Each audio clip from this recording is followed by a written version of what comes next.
जब बाइबल कहती है परमेश्वर ने आदम को बनाया था, तो जितनी चीजें आप देख रहे हैं, ये लाइट से लेके, ये पेड़ से लेके, जमीन से लेके, सब चीजें परमेश्वर के शब्दों से बनी हैं। बाइबल कहती है परमेश्वर ने कहा उजाला हो जाए तो उजाला हो गया। बाइबल कहती है परमेश्वर ने आकाश के पक्षियों को, समुद्र के जीवों को, पेड़ पौधों को, सबको अपने वचन से बनाया, लेकिन मनुष्य को उसने अपने वचन से नहीं बनाया। बाइबल कहती है परमेश्वर ने मनुष्य को जमीन की मिट्टी को गूंथ कर, अपने जीवन के सांस को फूंक कर परमेश्वर ने उसे अपनी समानता में बनाया। और वचन कहता है कि परमेश्वर ने अपने जीवन के सांस जो थे वो आदम में फूंके थे। और नए नियम में जब हम परमेश्वर के वचन को पढ़ते हैं तो बाइबल कहती है कि वही सांस जो आदम के अंदर फूंका गया था, वही सांस परमेश्वर के वचन के ऊपर है। सेम सांस, 90% नहीं, 99% नहीं, वो सांस जो आदम के अंदर फूंका गया और एक मिट्टी का पुतला जीवित हो गया था। वचन कहता है कि जब बाइबल को परमेश्वर के लोगों के द्वारा परमेश्वर की आत्मा की प्रेरणा से लिखा गया, तो परमेश्वर ने वही सांस परमेश्वर के वचनों के ऊपर डाले थे कि जो कोई मुर्दा व्यक्ति इस आने वाले समयों में परमेश्वर के इस वचन को पढ़ेगा, वो वही जीवन पाएगा जो आदम ने पाया था। आज जब आप इस परमेश्वर के वचन को सुन रहे होंगे, आपका मुर्दा जीवन परमेश्वर से जीवन पा रहा होगा। आपका मुर्दा बिजनेस जागने की तैयारी कर रहा होगा। आपके मुर्दा गर्भ जनने की तैयारी कर रहे होंगे। आप देख लेना, आप यहां आए जरूर हो फ्रूटलेस, लेकिन आप जाओगे फ्रूटलेस नहीं, क्योंकि जब आप परमेश्वर के वचन को सुन लोगे जिसमें परमेश्वर का सांस मिला हुआ है, तो आप वही जीवन को पाओगे जो आदम ने पाया था। आज इसीलिए लोगों के घरों में जीवन नहीं है। वो मैरिड तो हैं, उनकी मैरिड लाइफ में जीवन नहीं है। बिजनेस तो करते हैं, उनके बिजनेस में जीवन नहीं है। जी तो रहे हैं, लेकिन उनकी लाइफ में कोई लाइफ नहीं। कहते जी मरिया वांगू जी रहे हैं आप। इसलिए परमेश्वर ने कहा जो कोई मेरा वचन सुनेगा वो जिएगा। अगर कोई मृतक मेरा वचन सुनेगा, जितने मृतक परमेश्वर का वचन सुनेंगे वो जी उठेंगे। बाइबल कहती है वो चाहे फाइनेंशियल जी उठना हो, वो चाहे शरीर का जी उठना हो, बीमारियों से जी उठना हो, घरेलू जी उठना हो, मानसिक जी उठना हो, हर प्रकार की मौत को बाइबल कहती है परमेश्वर का वचन काटता है, खत्म करता है, जब आप अपना कान परमेश्वर के वचनों के ऊपर लगाते हैं। मैं कंप्यूटर इंजीनियर हूं, और जिस दिन मेरे दादाजी को कैंसर हुआ, वो हम इसी एरिया के हैं, फिरोजपुर एरिया के, वो इनकम टैक्स के ऑफिसर थे। जब उनको कैंसर हुआ तो क्रिश्चियन लोग घरों पे प्रार्थना करने के लिए आते थे, और मैं कहता था कि हम हिंदू खतरी लोग हैं, हमारे घर पे मत आया करो, नहीं तो मैं तुम्हारी कुटाई करूंगा। तुम लोग अंग्रेजों का धर्म फैलाने के लिए यहाँ पे आते हो, तुमने पहले इंडिया के 2 टुकड़े कर दिए, अब तुम चाहते हो कि हम तुम्हारा धर्म भी माने ताकि तुम्हारा इनडायरेक्टली कब्जा हम पे रहे। और मैंने अपने दादाजी को यीशु मसीह में विश्वास करने नहीं, पूरी फैमिली ने दिया। जब उनकी डेथ हो गई, जिस दिन मैं मेंटली अपसेट के अटैक मुझ पे होने लगे, और जब मैं पूरी दुनिया घूमने लगा, सब जगहों में, सब जगह देखने लगा, कोई डॉक्टर मैंने न्यूरोलॉजिस्ट नहीं छोड़ा, दिमाग का डॉक्टर नहीं छोड़ा। और जब सुसाइड करने जा रहा था तो एक हिंदू बंदे ने बताया था कि परमेश्वर यीशु मसीह धर्म और जात को बदलने के लिए नहीं आए। पूरी बाइबल में क्रिश्चियन धर्म नाम का एक भी शब्द तक नहीं है। यीशु मसीह तेरे धर्म, तेरी जात, तेरे रंग, तेरे रूप, तेरी पढ़ाई में कोई इंटरेस्ट नहीं। वो तुझे बचाना चाहता है, तुझे आशीषित करना चाहता है। ये पकड़ बाइबल। 16 अगस्त 2004 रात को 8 बजे नशा किया हुआ था। जब ये वचन सुना, नशा करके चर्च देखी थी। उसी रात को उन्होंने कहा था चर्च देख ले हमारी, हम घर में चर्च लगाते हैं, आया करना चर्च में। जब तू आया करेगा तो हम तुझ पे प्रार्थना किया करेंगे और परमेश्वर तुम्हें चंगा करेगा। उस समय सारे घमंड टूट चुके थे, सब चीजें देख चुका था, सब समझ, सब भूल चुका था, क्या धर्म क्या अधर्म। नशों में अपना जीवन बिता रहा था, कोई इलाज नहीं हो रहा था। मैंने कहा चलो ठीक है, इतनी जगह गया हूं, इन ईसाइयों की बात भी सुन लेते हैं। जिस दिन पहली प्रार्थना हुई थी, उस दिन ये समझ आ गया था कि अगर कोई मेरा हल कर सकता है तो वो प्रभु यीशु मसीह हैं, वही हैं जो मुझे आजाद कर सकते हैं। पढ़ा लिखा था, घर में ब्रॉडबैंड इंटरनेट था तो बहुत कम लोगों के पास होता था। और जब मैंने इंटरनेट पे देखा, लोगों के घरों में गवाहियां सुनने के लिए गया, बाइबल को खुद पढ़ा, खुद समझा, खुद जाना, खुद जांचा, खुद परखा। बहुत से सवाल थे मन में, लेकिन परमेश्वर ने एक एक सवाल का बाइबल के अनुसार मुझे उत्तर दिया। और फिर मालूम हुआ कि वाकई बाइबल में एक भी जगह ईसाई धर्म नाम का जिक्र तक नहीं है। एक ही जिक्र है कि वो हमारा परमेश्वर है जिसने हमको जन्मा, हम पाप के द्वारा उससे अलग हो गए, पाप के बाद बीमारियां आई, तकलीफें आई। आप में से एक भी जन ऐसा नहीं होगा जो ये कहे आओ भाग्यवान 2 बच्चे पैदा करते हैं और अब वो 2 बच्चे जब पैदा हो जाएंगे हम ये चाहते हैं कि खूब सा संघर्ष करें, खूब सारे हॉस्पिटल में जाएं, बीमार रहें, नशे करें, तकलीफ रहें, संघर्ष में रहें, उनकी जिंदगी संघर्ष से भरी हुई हो। एक गरीब भी ऐसा नहीं चाहेगा। एक गरीब भी, बाइबल कहती है तुम बुरे होकर भी अपने बच्चों को अच्छी वस्तुएं देना जानते हो तो स्वर्गीय पिता अपने मांगने वालों को अच्छी वस्तुएं क्यों ना देगा। जब मुझे ये बात की समझ आई कि संघर्ष परमेश्वर की ओर से नहीं है, बीमारियां परमेश्वर ने नहीं जन्माई, ये शैतान की जन्माई हुई हैं, और हम अगर प्रभु से दूर हैं, अगर एक बच्चा अपने बाप से दूर है तो बाप उसकी हिफाजत नहीं रख सकता। अगर एक बच्चा बाप के कहने से बाहर है तो वो उसकी हिफाजत नहीं कर सकता, उसकी सुरक्षा नहीं कर सकता। अगर एक बच्चा अपने बाप के कहने में है, उसके घर में रहता है, उसकी बात को सुनता है, तो जब कोई मारने के लिए आता है वो बाप उसका मुंह लाल कर देता है दुश्मन का। मुझे ये बात समझ आई कि वाकई अगर हम नहीं चाहते हमारे बच्चे बीमार हों, अगर हम नहीं चाहते हमारे बच्चे तकलीफ में रहें, तो स्वर्गीय पिता कैसे चाहता होगा, परमेश्वर कैसे चाहता होगा कि हम लोग तकलीफ में रहें। तब मेरे को समझ आई। आप एक जानवर को देखेंगे ना, जब उसके बच्चों के ऊपर आती है वो अपनी जान तक दे देते हैं। कभी कबूतर को देखो, पंछियों को देखो, जब खेतों में वो अंडे देते हैं और ट्रैक्टर चढ़ने वाला होता है अंडों के ऊपर, तो वो अंडों के ऊपर बैठ जाते हैं। आपने ऐसी टी टी टी टी करने वाली एक चिड़िया देखी होगी। जब आप रात को कई बार ग्राउंड में निकलते तो वो ग्राउंड में अंडे देती है, जब ग्राउंड में जाते तो वो शोर मचा देती है। उसकी शोर मचाने से उसको पता है कि उसकी जिंदगी खतरे में आ जाएगी, लेकिन अपने अंडों के कारण, अपने बच्चों के कारण वो अपनी जिंदगी को भी खतरों में लगा के उसे बचाना चाहती है, क्योंकि परमेश्वर ने ये हमारे दिल में डाला है। ये सारी भावनाएं हमें परमेश्वर से मिली हैं, क्योंकि परमेश्वर ने कहा मैंने मनुष्य को अपनी समानता में बनाया है, मैंने मनुष्य को अपने जैसा बनाया है, मैंने मनुष्य को अपने ही तरीके का, अपने ही जैसा, अपने जैसा दिखने वाला मैंने उसे बनाया है। इसीलिए अपने बच्चों को प्रोटेक्शन देना ये आपको परमेश्वर से मिला है, अपने बच्चों से प्यार करना ये आपको परमेश्वर से मिला है, ये परमेश्वर ने आपके अंदर डाला है। तो परमेश्वर जिसने आपके अंदर डाला है वो कितना प्यार हमें करता होगा, और वो कितना चाहता होगा कि हम इन बीमारियों से, हम इस शैतान से, हम इन दुखों से छूट जाएं। लोगों को लगता है क्रिश्चियनिटी यीशु मसीह के बाद शुरू हुई। क्रिश्चियनिटी 2000 साल पुरानी नहीं है। क्रिश्चियनिटी यीशु मसीह से स्टार्ट नहीं हुई।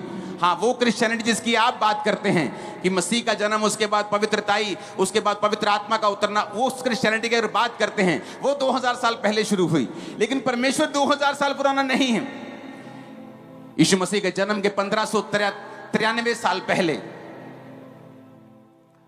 वचन कहता है कि एक लेवी के घराने में, निर्गमन 2 उसकी 1 आयत, लेवी के घराने के एक पुरुष ने एक लेवी वंश की स्त्री से विवाह कर लिया। वो स्त्री गर्भवती हुई और उसके एक पुत्र उत्पन्न हुआ, और ये देखकर कि बालक सुंदर है उसे 3 महीने तक छुपा रखा। ये उस समय की बात है जब परमेश्वर शारीरिक रूप में भी धरती में नहीं आए थे, लेकिन इसका मतलब ये नहीं कि वो काम नहीं कर रहे थे। यीशु मसीह के जन्म के 1593 साल पहले मूसा का जन्म होता है। और किस समय मूसा का जन्म होता है? जिस समय इजरायली लोग दुखों में थे, फिरौन राजा ने उन पर कब्जा कर लिया था। बाइबल कहती है तरह तरह के कामों से, तरह तरह के ईंटें बनाने के काम से, गारे के काम से, मजदूरी के काम से उनको दुखी कर दिया था। लेकिन वचन कहता है जैसे जैसे वो उनको दुखी करता था वो और बढ़ते थे। जब वो और बढ़ने लगे तो राजा ने प्लान किया। उसने कहा ये इतने बढ़ जाएंगे कि हम पर कब्जा कर लेंगे, तो आओ एक प्लान करें, जितने लड़के इनके पैदा हों उनको मार देंगे, जितनी लड़कियां पैदा होंगी उनसे शादियां कर लेंगे, ताकि इस वंश को खत्म किया जा सके, इस पूरी कौम को खत्म किया जा सके। एक स्ट्रेसफुल टाइम था बहुत, क्योंकि ये बोलना बड़ा आसान है, क्योंकि जैसे ही लड़का पैदा होता था आर्मी उसे उठा के लेके जाती थी और उसे मार दिया जाता था। एक स्ट्रेसफुल टाइम था, एक ऐसा समय जो कोई भी प्रजा, कोई भी लोग, कोई भी माँ बाप अपने बच्चों की लाइफ में या अपनी लाइफ में देखना नहीं चाहेंगे। लेकिन बाइबल कहती है उन लोगों ने परमेश्वर की दुहाई दी।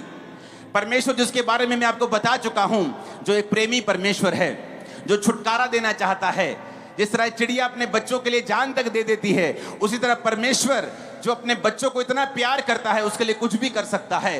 तो परमेश्वर ने उनकी प्रार्थना को सुना। वचन कहता है परमेश्वर ने इस्राएलियों की प्रार्थना को सुन के मूसा को जन्म दिया। जब मूसा का जन्म हुआ तो वचन कहता है उस समय इतनी ज्यादा मुश्किलें में, इतनी ज्यादा प्रॉब्लम थी, इतनी ज्यादा दुख के पहाड़ उन पे इस्राएलियों पर उतर आए थे कि राजा उनके सब बच्चों को मार रहा था। वचन कहता है 3री आयत में कि जब वो उससे छिपा ना सकी तो उसके लिए सरकंडों की एक टोकरी लेकर चिकनी मिट्टी की राल लगाकर उस बालक को नील नदी के किनारे वो छोड़ आई। बालक की बहन दूर देखती रही कि उसका क्या हाल होगा। फिरौन की बेटी नहाने के लिए जब नदी के किनारे आई तो उसकी सखियां नदी के किनारे किनारे टहलने लगी। तब उसने कांसों के बीच टोकरी को देखा और अपनी दासी को उसे ले आने के लिए भेजा। जब उसने खोल के देखा कि एक रोता हुआ बच्चा है, तब उसे तरस आया और उसने कहा यह तो किसी इब्री का बालक होगा। हालेलुया। वचन क्या कहता है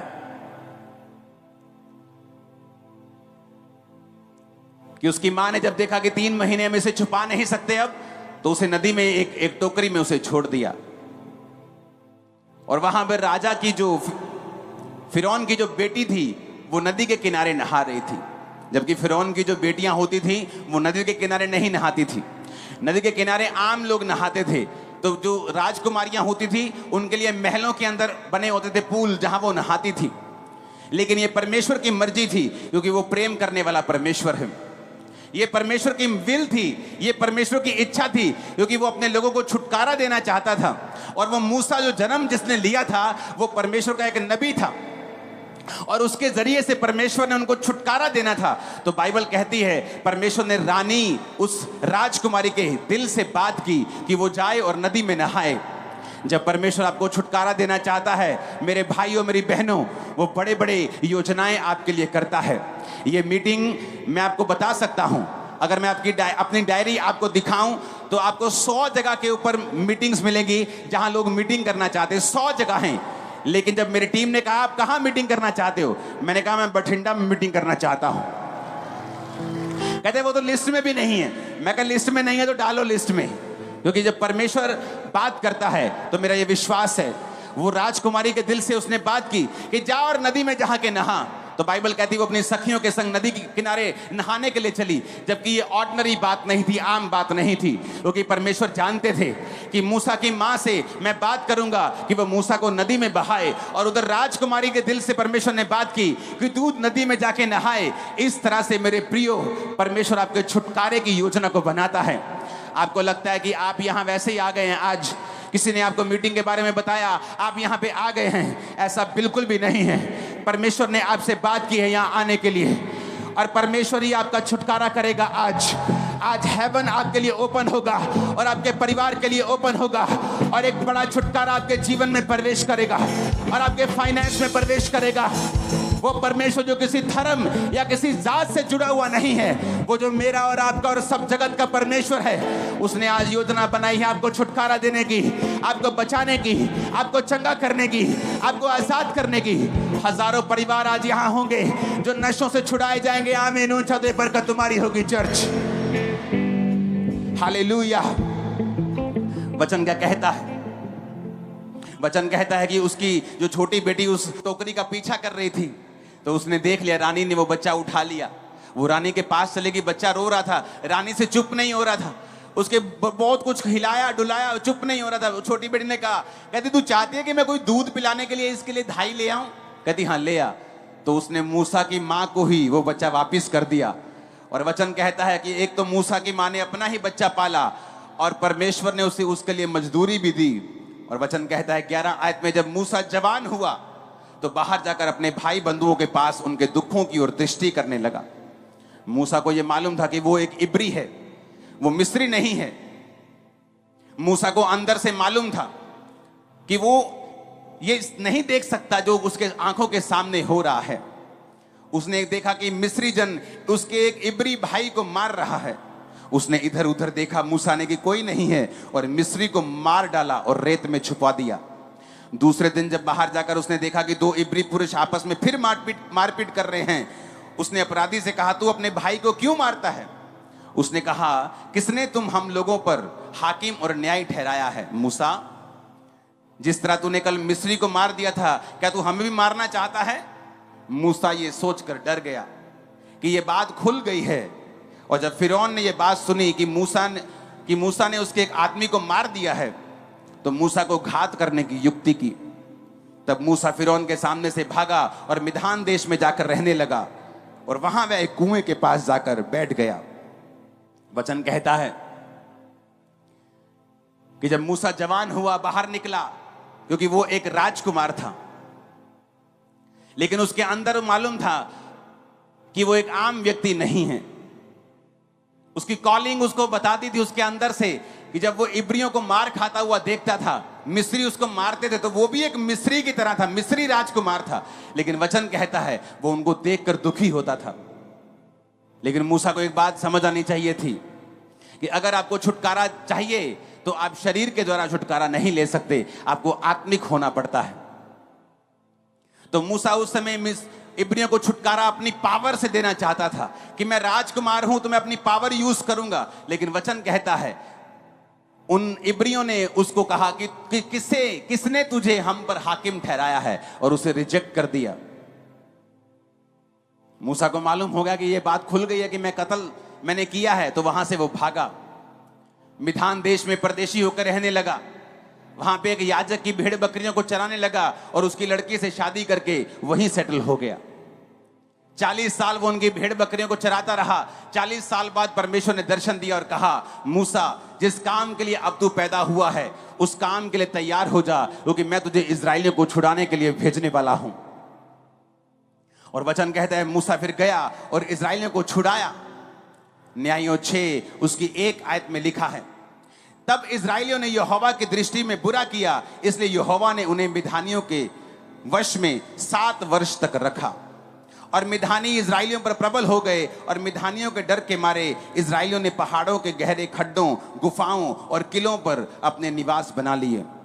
जब जब इजरायली बीज बोते, मिधानी, अमालेकी और पूर्वी लोग उन पर चढ़ाई करके अज्जा तक छावनी डालकर भूमि की उपज नष्ट कर डालते, और इजरायलियों के लिए ना भोजन वस्तु, ना भेड़ बकरी, ना गाय बैल और ना गधा छोड़ते थे। और 5-6 आयत बढ़ेंगे। मिधानियों के कारण इजरायली बड़ी दुर्दशा में पड़ गए, तब इजरायलियों ने यहोवा की दुहाई दी।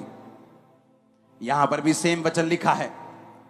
ये जो घटना मैं आपसे बात कर रहा हूं, ये यीशु मसीह के जन्म से 1100 कुछ साल पहले की है। यहां पर भी लिखा है कि इजरायलियों ने यहोवा की दृष्टि में बुरा किया, यानी लोगों ने परमेश्वर के सामने पाप किया। और बाइबल कहती है जब पाप किया तो परमेश्वर उनको दुश्मनों के वश में कर देता था। आज हमारे दुश्मन कोई शारीरिक लोग नहीं है, किसी धर्म के, किसी समाज के, कोई पॉलिटिकल पार्टी, क्रिश्चियन लोगों के दुश्मन नहीं है। वचन कहता है कि जब उन्होंने यहोवा की दृष्टि में बुरा किया तो परमेश्वर ने उन्हें एनिमी के, दुश्मन के वश में कर दिया। वचन कहता है कि आज तुम्हारी लड़ाई मांस और लहू से नहीं, बल्कि शैतान से, अंधकार की शक्तियों से है। आज कौन लोग, बाइबल कहती वो उनके उपज को नष्ट कर डालते थे, उनके बिजनेस को खत्म कर देते थे, उनके सीड को खत्म कर देते, बीज को खत्म कर देते थे। जब बीज ही खत्म हो गया तो फसल कहां से आएगी? अगर यंग जनरेशन ही नशों में खत्म हो गई तो अगली जनरेशन कहां से आएगी? अगर वो नशे कर करके खत्म हो गए तो अगले दौर में वो कैसे जा पाएंगे? क्योंकि शैतान बीज के ऊपर अटैक करता है, और शैतान उन्हीं पे अटैक करता है जो परमेश्वर से दूर हैं। वचन कहता है कि इस्राएलियों ने यहोवा की दृष्टि में बुरा किया और परमेश्वर ने उन्हें शैतान के वश में कर दिया। मिधानियों को शैतान की तरह ले लो, क्योंकि अब हमारा युद्ध किसी इंसान से नहीं है। आज जब एक व्यक्ति प्रभु से दूर होता है, आज जब एक व्यक्ति परमेश्वर को देख नहीं पाता, क्योंकि धर्म का चश्मा लगा लेता है, जात का चश्मा लगा लेता है, उसे फिर परमेश्वर दिख नहीं सकता।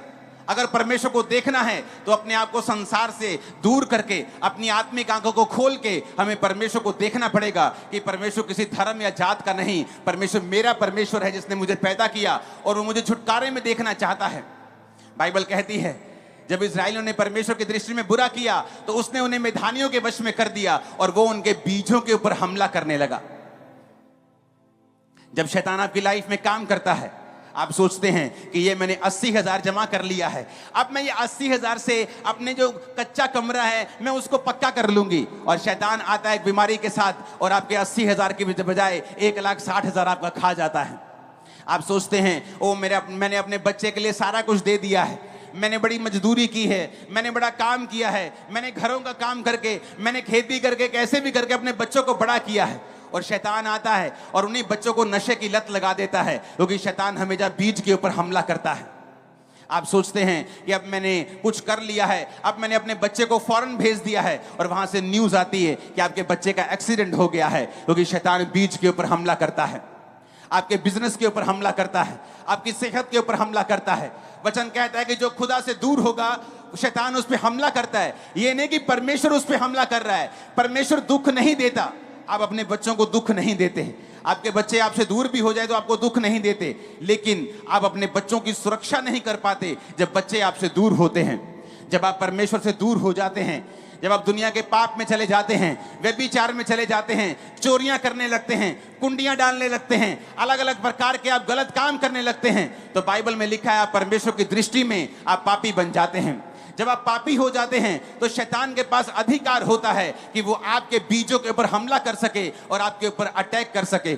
लोग बोलते हैं अगर परमेश्वर जिंदा है तो हॉस्पिटलों में लोग मर क्यों रहे हैं? अगर परमेश्वर जिंदा है तो इसका इकलौता बेटा कैसे मर गया? इसके अभी 3 महीने पहले शादी हुई थी, ये कैसे मर गया? परमेश्वर ने उसे नहीं मारा, शैतान ने उसे मारा है।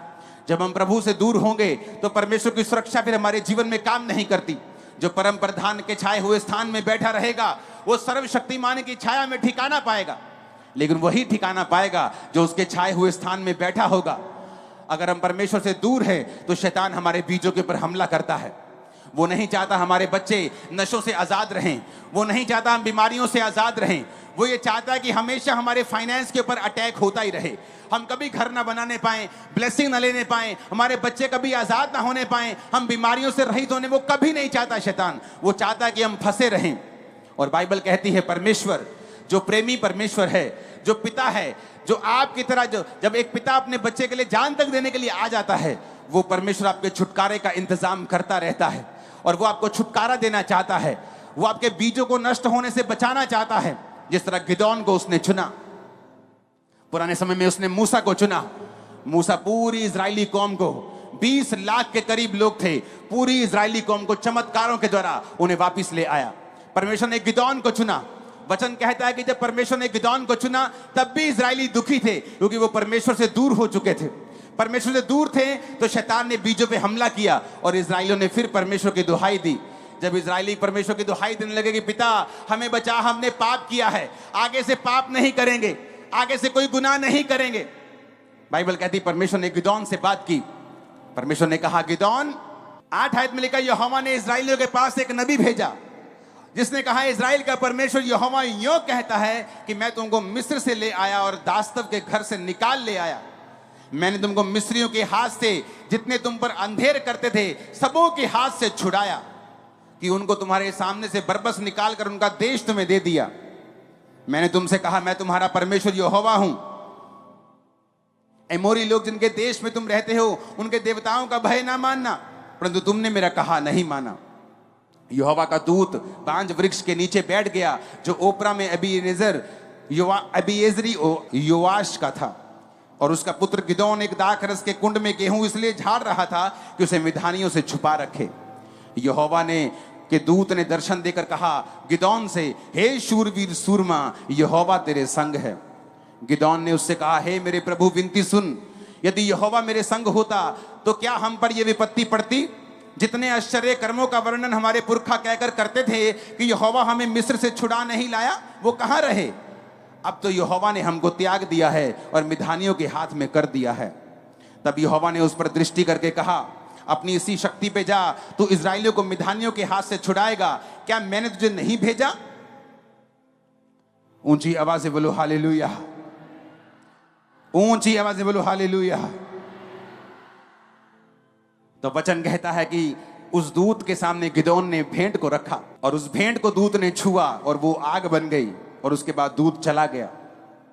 22 आयत में लिखा गिदोन ने जान लिया कि वह यहोवा का दूत था। तब गिदोन कहने लगा, हाय प्रभु यहोवा, मैंने तुमको यहोवा के दूत को साक्षात देख लिया है। यहोवा ने उससे कहा तुझे शांति मिले, मत डर, तू ना मरेगा। तब गिदोन ने वहां यहोवा की एक वेदी बनाकर उसका नाम यहोवा शालोम रखा। वे आज के दिन तक एबिएजरियों के ओपरा में बनी हैं। ऊंची आवाज में बोलो हालेलुया। वचन कहता है कि इस्राएल ने जब परमेश्वर की दुहाई दी, परमेश्वर ने फिर एक व्यक्ति को भेजा, उसका नाम गिदोन था। जब परमेश्वर ने कहा गिदोन, हे शूरवीर सुरमा, यहोवा तेरे संग है कि तू जाकर अब इस्राएलियों को मिधानियों के हाथ से छुड़ाएगा। और उसने पता क्या कहा? उसने कहा मेरा कुल, मेरे सब परिवार में सबसे कंगाल है। कहता मैं सबसे छोटा हूं। हालेलुया। और उसने कहा कि मैं छोटा तो हूं, कि मेरा परिवार, कहता सब मेरे कुलों में से सबसे छोटा है। साडा मतलब साडा परिवार जड़ा सारे रिश्तेदारां चों सब तो गरीब है कहता। और कहता मैं अपने परिवार में सबसे छोटा हूं। कहता मैं ऐसे कैसे कर सकता हूं? वचन कहता है, आपको लगता है कि मैं गरीब हूं, मैं कमजोर हूं, क्या परमेश्वर मेरी आवाज को सुनेंगे? मेरे पास कोई पैसा नहीं है, क्या मेरी आवाज सुनी जाएगी? आप जहां भी जिस कोने में बैठे हों, वचन ये बात कहता है। वचन कहता है कि मैंने जगत के निर्बलों को चुन लिया, मैंने जगत के तुच्छों को चुन लिया, जिनको लोगों ने रिजेक्ट कर दिया जात पात के नाम के ऊपर, गरीबी के नाम के ऊपर, रंग के नाम के ऊपर, कद के नाम के ऊपर। उसने कहा जो तुच्छ हैं मैंने उन्हें चुन लिया और उन्हें इतना बड़ा किया कि जो अपने आप को कुछ समझते हैं उन्हें शर्मिंदा करने के लिए। परमेश्वर ने कहा क्या तुम नहीं जानते परमेश्वर ने जगत के निर्बलों को, तुच्छों को, बीमारों को, गरीबों को चुन लिया। उसने आपको चुन लिया। आज आप छुटकारा देंगे भी अपने घराने में और आज लेकर भी खुदा से जाएंगे यीशु मसीह के नाम में। समय समय के ऊपर परमेश्वर अपने पिता वाला प्रेम हम पर जाहिर करता आया है। ये परमेश्वर की आत्मिक जीवन जो है, ये मसीहियत आप कह सकते हो, आप यहोवा पिता का प्रेम कह सकते हो। ये अभी जाहिर नहीं हुआ 2000 साल पहले, ये पहले से चलता आ रहा है। जब जब इस्राएलियों ने दुहाई दी, परमेश्वर ने अपने लोगों को खड़ा किया है। उसने मूसा को खड़ा किया, उसने गिदोन को खड़ा किया।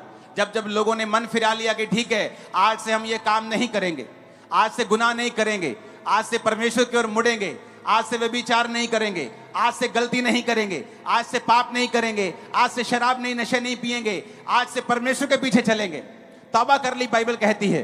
तो वचन कहता है कि वो किसी भी टाइम के हों, वो यीशु मसीह के जन्म के 1593 साल पहले हो, वो यीशु मसीह के जन्म के 1100 साल पहले गिदोन के टाइम में हो, या वो आज के समय में हो, परमेश्वर ने छुटकारा देगा। ये यीशु मसीह का वायदा है। यशायाह 61 उसकी 1 से 3 आयत के बारे में यीशु मसीह के बारे में लिखा है। वो प्रेमी परमेश्वर है। वो पुराने समय में भी प्रेमी परमेश्वर था। वो 1500 साल यीशु मसीह के जन्म के पहले भी प्रेमी था, यीशु मसीह के जन्म के बाद भी वो प्रेमी परमेश्वर है। बाइबल कहती है यीशु मसीह के बारे में, यशायाह 61 उसकी 1 से 3 आयत, यशायाह की पुस्तक जो यीशु मसीह के जन्म के 700 साल पहले लिखी गई, उस नबी ने परमेश्वर के बारे में लिखा। उसने कहा प्रभु यहोवा का आत्मा मुझ पे है, क्योंकि यहोवा ने सुसमाचार सुनाने के लिए मेरा अभिषेक किया। मुझे इसलिए भेजा कि मैं खेदित मन के लोगों को शांति दूं, बंदियों के लिए स्वतंत्रता का और कैदियों के लिए छुटकारे का प्रचार करूं। प्रभु यीशु मसीह ने कहा जिस समय इजरायली दुहाई देते थे और वो राजा की बड़ी कैद में थे, दुखों में थे, जकड़न में थे, बॉन्डेज में थे, पेनफुल बॉन्डेज, एक ऐसा बंधन जो दर्दनाक है, तो परमेश्वर ने कहा मैंने मूसा को भेजा था। जब मिधानियों के वश में तुम पड़ गए और तुम्हारे बीजों को नाश किया जाने लगा, तो मैंने गिदोन को भेजा था। लेकिन वचन कहता है कि अंत के दिनों में वो सिर्फ इजरायलियों के छुटकारे के लिए काम नहीं करेगा, वो पूरे जगत के छुटकारे के लिए काम करेगा। इसलिए वचन कहता है कि प्रभु यीशु मसीह इसलिए जन्म उसने लिया कि अब्राहम की आशीष अन्य जातियों तक पहुंचे। क्या थी अब्राहम की आशीष? कि कोई दुश्मन तुम पे कब्जा नहीं कर सकता, कोई शैतान तुम पे कब्जा नहीं कर सकता। तुम परमेश्वर के लोग होंगे, तुम सर्वप्रथम होगे, तुम सिर होगे, तुम पूंछ नहीं होगे। अब परमेश्वर ने देखा वो समय आ चुका है कि अब ये छुटकारा सिर्फ इजरायली लोगों तक नहीं रहे, ये छुटकारा पूरे जगत तक जाए। और वचन कहता है इसीलिए प्रभु यीशु मसीह ने जन्म लिया। परमेश्वर पहले भी थे, लेकिन क्यों प्रभु यीशु मसीह ने जन्म लिया? एक नया धर्म बनाने के लिए नहीं, क्योंकि वो छुटकारा जो थोड़े लोगों के पास था, वो छुटकारा जो सिर्फ इजरायली लोगों को मिलता था जब वो परमेश्वर की दुहाई देते थे, अब वो छुटकारा परमेश्वर ने कहा मैं जगत के हर एक कोने तक। भजन संहिता में लिखा है, प्रकाशित वाक्य में लिखा है, अलग अलग जगह बाइबल में पढ़ेंगे कि स्वर्ग में एक बड़ी भीड़ खजूर की डालियों को लिए हुए, वाइट कपड़ों को डाले हुए, हर एक कुल, धरती की हर एक जाति, हर एक कुल में से, हर एक लोगों में से एक बड़ी भीड़ परमेश्वर के सामने होगी। यानी परमेश्वर बहुत से लोगों को छुटकारा देगा। जो कोई उसके नाम के ऊपर विश्वास करेगा, बहुत से लोगों को वो छुटकारा देगा। अब परमेश्वर ने ठान लिया कि अब ये छुटकारा सिर्फ इजराइलियों के पास नहीं होगा, अब मैं जगत के हर उस व्यक्ति को छुटकारा दूंगा, वो किसी भी धर्म, जात, रंग, रूप का क्यों ना हो। जो कोई प्रभु यीशु मसीह के ऊपर विश्वास करेगा, मैं उन्हें छुटकारा दूंगा। मैं उनके बीजों को बचाऊंगा। शैतान उनके बच्चों को नाश नहीं कर पाएगा, शैतान उनके शरीरों को नाश नहीं कर पाएगा, शैतान उनके जीवन को नाश नहीं कर पाएगा, उनके फाइनेंस को, उनके खेतों को नाश नहीं कर पाएगा। ये परमेश्वर का मकसद था। तो इसलिए वचन कहता है, यीशु मसीह ने कहा यहोवा का आत्मा मुझ पे है। किसके लिए? धर्म परिवर्तन करवाने के लिए, तुम्हारे पैसे छीनने के लिए। आप जितने पैसे यहां देंगे ना आज, उससे ज्यादा इस मीटिंग का खर्चा होगा। आज मुझे आपके पैसों की जरूरत नहीं है, मैं आपको यीशु मसीह देने के लिए आया हूं। वो परमेश्वर जो फ्री आता है लेकिन बहुत अनमोल है। आप 2 लाख, 5 लाख, 10 करोड़, 20, 50 करोड़, 100 करोड़ दे के भी यीशु को खरीद नहीं पाएंगे आप, लेकिन वो फ्री आएगा आज आपके अंदर, क्योंकि वो आपका परमेश्वर है, वो आपका पिता है, वो प्रेमी पिता है।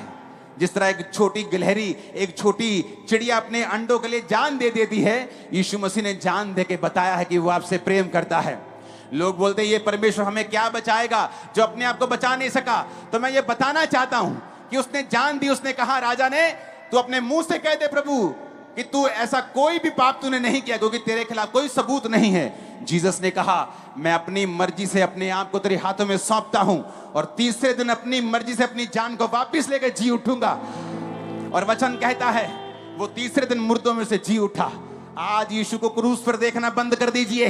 वो क्रूस पे नहीं है, वो पिता के दाहिने हाथ स्वर्ग में है। अगर आत्मिक आंखों से देखोगे, वो स्वर्ग खुला हुआ देखोगे और जीसस को पिता के दाहिने हाथ बैठा हुआ देखोगे। वो सर्वशक्तिमान परमेश्वर, क्रूस पे मरा हुआ परमेश्वर नहीं है, वो जिंदा परमेश्वर जो आज लंगड़ों को चलाएगा और अंधों को आंखें देगा। Church, hallelujah.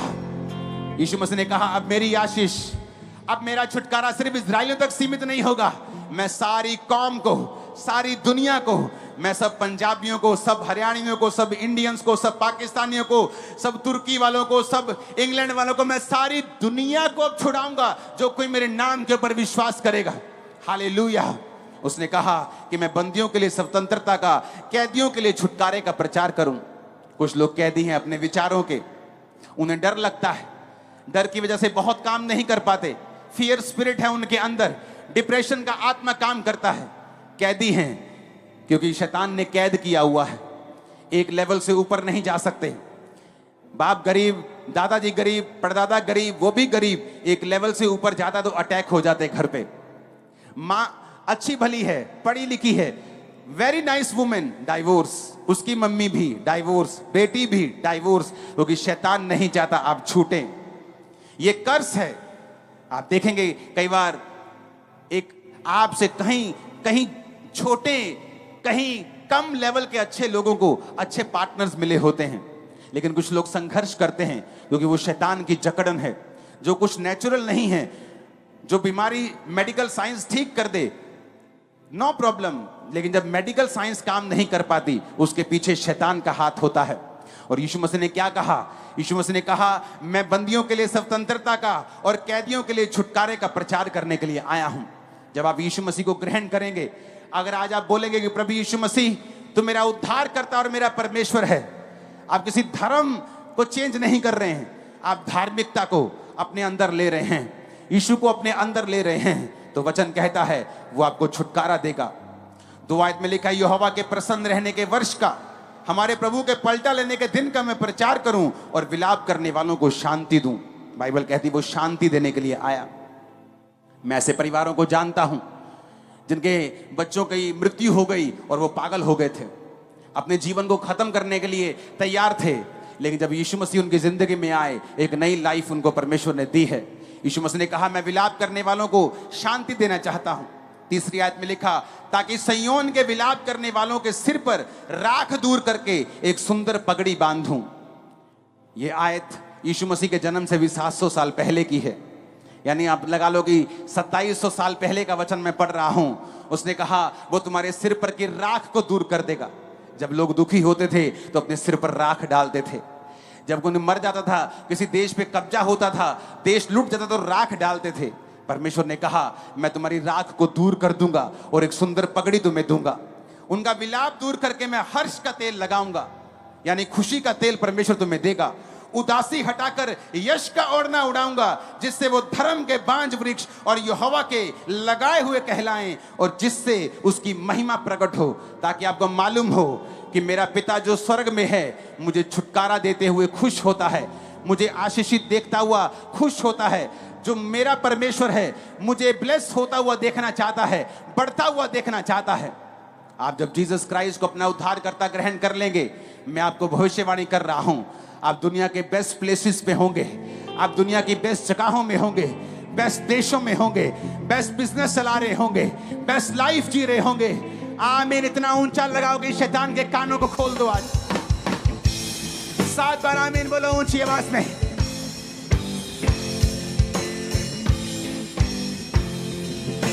Hallelujah, hallelujah. प्रभु यीशु मसीह आए कि वो आपको छुटकारा दे सके, राख दूर करके एक सुंदर पगड़ी बांध सके, हर्ष का तेल लगा सके, खुशी का तेल तुम्हारे ऊपर लगा सके। क्रिश्चियंस की जितनी खिलाफत दुनिया में होती है, और किसी धर्म की, आप जो धर्म की बात करते हो, किसी की नहीं होती, लेकिन फिर भी क्रिश्चियन लोग आनंदित रहते हैं, क्योंकि परमेश्वर ने हर्ष का तेल लगाया हुआ है। जिसको खुदा हर्ष का तेल लगा दे, उसे कोई इंसान पहुंच नहीं सकता। जिसे परमेश्वर आनंदित होने का तेल बख्श दे, मसा बख्श दे, उसे कोई मनुष्य निराश नहीं कर सकता है। आपके रिश्तेदार जब आपको हेल्प करते हैं, कुछ तो करते ही नहीं, 99% तो करते ही नहीं, 1% कर भी दे तो बेइज्जती कर करके करते हैं। ਉਹ ਤੂੰ ਫੇਰ ਆ ਗਿਆ, ਉਹ ਤੂੰ ਫੇਰ ਆ गई, 50,000 दे दो, लाख दे दो, ਅਸੀਂ ਵਿਹਲੇ ਆ, ਅਸੀਂ ਤੁਹਾਡੇ ਲਈ ਕਮਾਉਣੇ। बेइज्जती करते हैं। जीसस ने पता क्या कहा? उसने कहा, अगर तू मेरे पीछे चलेगा और मेरी सेवा करेगा, उसकी सेवा बहुत मुश्किल नहीं है। यीशु के बारे में प्रचार करना, पवित्रताई में जीवन बिताना, नशों से दूर रहना, गंदगी से दूर रहना। उसने कहा, अगर तू ऐसा जीवन बिताएगा तो मैं तेरी हर घटी को इज्जत के साथ पूरा करूंगा। तेरे को पैसा चाहिए होगा, इज्जत के साथ आएगा। आशीष चाहिए होगी, इज्जत के साथ आएगी। तो अपने घर में इज्जत पाएगी, तो अपने काम में बरकत पाएगा, तो जहां जाएगी इज्जत पाएगी, जहां जाएगा इज्जत पाएगा। रिसीव करो उस इज्जत को अपनी आत्मा में, यीशु के नाम में। Hallelujah, hallelujah.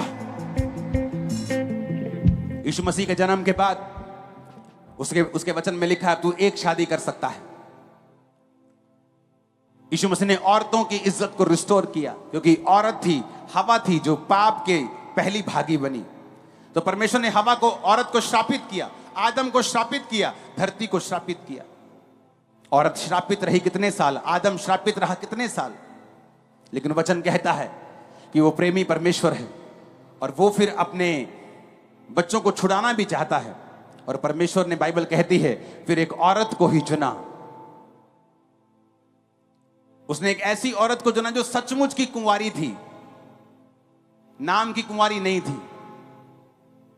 सचमुच की कुंवारी को चुना और पवित्र आत्मा उस पर उतरा। और बाइबल कहती है उसने यीशु को जन्म दिया। जब यीशु को जन्म दिया तो उसने, जब परमेश्वर उसके पेट में थे तो उसने कहा, परमेश्वर ने अपनी दासी की दीनता के ऊपर दृष्टि की है, वो आपके स्टेप्स को ऑनर करता है। जब यीशु मसीह मुर्दों में से जी उठे तो पहली प्रचारक औरत थी, उसको जन्म देने वाली औरत थी। यीशु मसीह का साथ देने वाली फाइनेंशियली मिनिस्ट्रीज में ज्यादातर 90% औरतें थी। परमेश्वर ने औरतों की इज्जत को रिस्टोर किया, फिर से उसे ऊंचा किया, आदमी को श्रापों से फिर से आजाद किया। अब तुम माथे की पसीने की रोटी नहीं खाओगे जब तुम यीशु मसीह के पास आ जाओगे। वो तुम्हें दुखों की रोटी नहीं देगा, वो तुम्हें आशीषित करेगा। हालेलुया, हालेलुया, आप छुटकारा ले सकते हैं। वो व्यक्ति जो यीशु को नहीं जानते, आज यीशु मसीह को ग्रहण करेंगे तो वो छुटकारे को ले सकते हैं। छुटकारे का प्रोसेस आपकी लाइफ में शुरू हो जाता है, जिस तरह मेरी लाइफ में शुरू हुआ। एकदम से पहले दिन तो कुछ नहीं हुआ, लेकिन एक झटका लगा और मुझे मालूम होगा कि यीशु मसीह कुछ कर सकते हैं, ये तो बात पक्की है। इतना तो एक्सपीरियंस मुझे हो गया था। वचन क्या कहता है, मैंने जो पहला वचन पढ़ा था, लेवी के घराने के पुरुष ने लेवी वंश की स्त्री से विवाह किया। लेवी घराना था, लेवी घराने का पुरुष था, लेवी घराने की ही स्त्री से, यानी अपने कुल में ही उसने शादी की। कौन सा समय चल रहा था? दुखों का समय। वो समय जहां पे राजा अनाउंसमेंट गवर्नमेंट कर रही थी कि जितने इजरायलियों के बच्चे होंगे, बेटे बेटे सब मार दिए जाएं। दुखी कर दिया था उसको। दुखों में गारे की, ईंटों की, उनको मजदूरी करा करा के उनको पेनफुल लाइफ उनकी कर दी थी। लेकिन अभी भी एक व्यक्ति परमेश्वर के वचन पे खड़ा हुआ है, कहता मैं अपने कुल को साफ रहने दूंगा, मैं ऐसी शादी नहीं करूंगा जो परमेश्वर के वचन के खिलाफ हो। आज जब एक व्यक्ति यीशु मसीह से कुछ पाने में देरी होती है तो आप क्या सोचते हैं? उस प्रेशर में भी क्या परमेश्वर के साथ अड़े हुए और खड़े हुए हैं? बाइबल कहती है छुटकारा उन लोगों ने पाया है जिन्होंने यीशु को कबूल किया है। और फिर जब दोबारा छुटकारे की जरूरत पड़ती है मसीह होने के बाद, फिर उन्हीं लोगों ने पाया है जो उसके वचन पे खड़े रहते हैं, अड़े रहते हैं, जो ये नहीं कहते कि बहुत दुखी हो गए लिया शराब लेके आ। डैनियल ने नहीं कहा कि लाओ जो लेके आना है मुझे दो खाने के लिए। अब कौन सा परमेश्वर हमारे साथ, हम बंधुआई में चले गए। लेकिन डैनियल ने कहा मैं वो नहीं खाऊंगा, चाहे मैं बंधुआई में हूं, मैं वो नहीं खाऊंगा जो बाइबल में मना किया हुआ है। मैं आपको बता रहा हूं, यीशु वचन भी है। आप क्रिश्चियन हैं, उसके वचन पे खड़े रहें, अड़े रहें, क्योंकि छुटकारा आपके अंदर से पैदा होगा यीशु के नाम। आप क्रिश्चियन है ना, चर्च जाना भूले नहीं काम होता तब भी जाएं, फास्टिंग रखें, प्रेयर करें, शैतान को शर्मिंदा करें। एक दिन आएगा जब छुटकारा आपके पास होगा और आपके पास से दूसरों के पास भी होगा, क्योंकि नए लोगों के लिए भी छुटकारा है और उन लोगों के लिए भी है जो यीशु को पहले से जानते हैं।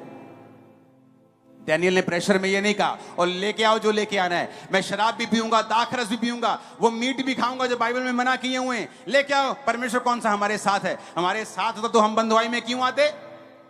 वचन कहता है जब यूसुफ को जेल में डाल दिया गया, उस जेल में भी उसने परमेश्वर को पुकारना नहीं छोड़ा। वचन कहता है कि सांकलों के साथ बंधे हुए भी उसने यहोवा की महिमा की और यहोवा के वचन को छोड़ा नहीं।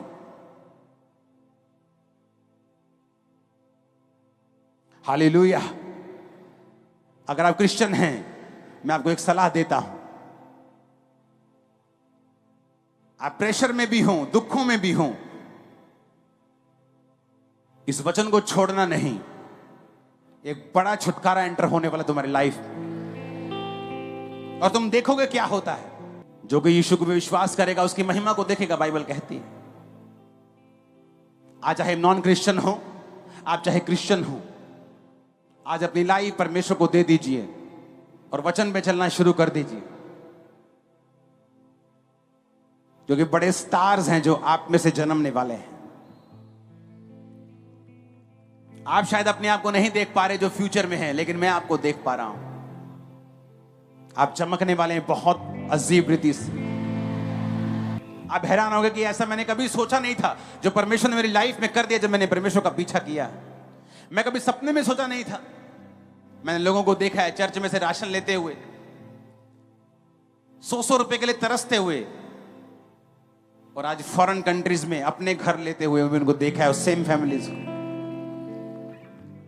और ऐसा नहीं कि बड़े पैसे थे उनके पास कि वो फॉरेन चले गए, परमेश्वर रास्ते खोलता है। ऐसा नहीं कि चर्च ने को लेटर दे दी कि क्रिश्चियन लोगों को वीजा मिल जाता है, ऐसा नहीं। जीसस की कृपा से मिलता है। तुम्हारी फाइल चाहे कमजोर भी हो, तैयार हो जीसस को अपनी लाइफ देने के लिए? मैंने कहा पीछे करने के लिए जीसस का तैयार हो? तुम्हारी फैमिली तुम्हारा विरोध कर सकती है, तुम्हारे रिश्तेदार तुम्हारा विरोध कर सकते हैं, लेकिन तुम्हें छुटकारा नहीं दिला सकते। क्योंकि जब मैं मसीह में आया बहुत लोगों ने मेरा विरोध किया। मेरी फैमिली में पॉलिटिशियंस हैं, उन्होंने विरोध किया, डॉक्टर्स हैं, उन्होंने विरोध किया, रिश्तेदारों ने विरोध किया, मेरी फैमिली ने विरोध किया। लेकिन मैं जानता था मुझे अगर छुटकारा चाहिए, मुझे परमेश्वर के साथ चलना पड़ेगा। बिना डरे बिना घबराए उसके साथ चलना, वो तुम्हें ऊंचा कर देगा आसमान तक। आमीन। ऊंचे वाला चाहिए चर्च, मैंने कहा आमीन ऊंचे वाला चाहिए चर्च। परमेश्वर के गहरे वेदों को परमेश्वर के दास के द्वारा जानने के लिए और ऐसी और नई वीडियोस को देखने के लिए हमारे YouTube चैनल को सब्सक्राइब करें और साथ में बेल आइकन को प्रेस करें ताकि ऐसी और नई वीडियोस की नोटिफिकेशन सबसे पहले आप तक पहुंच सके। जुड़े रहें परमेश्वर की हजूरी के साथ। God bless you.